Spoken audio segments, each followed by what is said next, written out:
ভাই মাসুম আহমদ আপনার। আমরা জানি যে দুনিয়াতে কোনো মুসলমানের অধিকার যদি আমরা কেউ নষ্ট করি, মৃত্যু হয় আমাদের, তাহলে কিয়ামতের ময়দানে ইয়াউমুল জাযাতে প্রতিদিন দিবসে ইনশাআল্লাহ বিদিল্লাহ তার বিচার আল্লাহ রাব্বুল আলামিন করবেন। এবং আপনি কারোর অধিকার নষ্ট করেছেন, তাহলে আপনার নেকামল থেকে সওয়াব থেকে তাকে সমপরিমাণ সওয়াব দিয়ে আপনি দায়মুক্ত হবেন। আর যদি আপনার সওয়াব না থাকে তাহলে তার গুনাহের দায়ভার আপনি বহন করে তারপর আপনি এই মামলা থেকে নিষ্কৃতি পাবেন। তো এই বিধানটি মুসলমানদের জন্য প্রযোজ্য। এখন প্রশ্ন হলো, অমুসলিমের তো সওয়াবের কোনো ব্যাংক নেই, কারণ যার ইমানই নেই তার সওয়াব রাখার মতো কোনো ব্যাংকই নেই বলা যেতে পারে।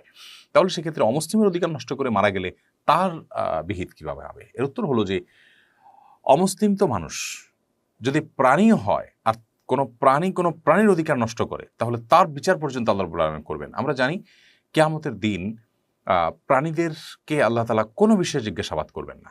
এমনকি তারা কি খেলো, কোথা থেকে খেলো, হালাল হারামের বাছ বিচার তাদের জন্য নেই। কিন্তু একটা প্রশ্নের উত্তর তাদেরকেও দিতে হবে, তা হলো কারোর প্রতি তারা জুলুম করেছে কিনা। যদি করে থাকে তাহলে তার প্রায়শ্চিত্ত তাকে করতে হবে, তার শাস্তি তাকে ভোগ করতে হবে। দেন তার যে পরিণতি সে দিকে সে যাবে, অর্থাৎ তাকে মাটি হতে বলা হবে, মাটির সাথে সে মিশে যাবে।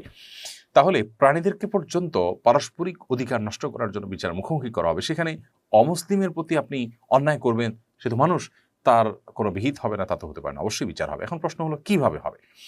এর সরল এবং সঠিক উত্তর হলো যে এর ধরন একমাত্র আল্লাহ তাআলা ভালো জানেন। কারণ গায়েবের জগৎ বা আলমুল গায়েব, অদৃশ্যের জগতের কোনো বিষয় সম্পর্কে আমরা নিছক ধারণা করে চূড়ান্ত কোনো সিদ্ধান্ত দিতে পারি না। তবে অনেকগুলো অপশন হতে পারে। তার একটি হলো যে প্রাণীদেরকে যেরকম শিংওয়ালা প্রাণী শিং নাই, সে প্রাণীকে আঘাতপ্রাপ্ত করেছে, তাহলে কিয়ামতের দিন আল্লাহ তাআলা ওই দুর্বল প্রাণীটার শিং দিয়ে যে শিংওয়ালা প্রাণীটা আঘাত করেছে তাকে আঘাত করার শক্তি দিবেন। সে আঘাত করবে এবং বিচার হবে, অর্থাৎ তার শাস্তি সে ভোগ করবে, তার কর্মফল সে ভোগ করবে, এরপরে তারা মাটি হয়ে যাবে। ঠিক একইভাবে হয়তোবা কোনো অমুসলিমের প্রতি আপনি যদি শারীরিকভাবে অত্যাচার করে থাকেন, অবিচার করে থাকেন, তাহলে সেক্ষেত্রে আল্লাহ তাআলা আখিরাতে তাকে শক্তি দিবেন আপনার উপর সেই একই কর্ম সম্পাদন করার, এবং তার মাধ্যমে তার বিচার সে পাবে।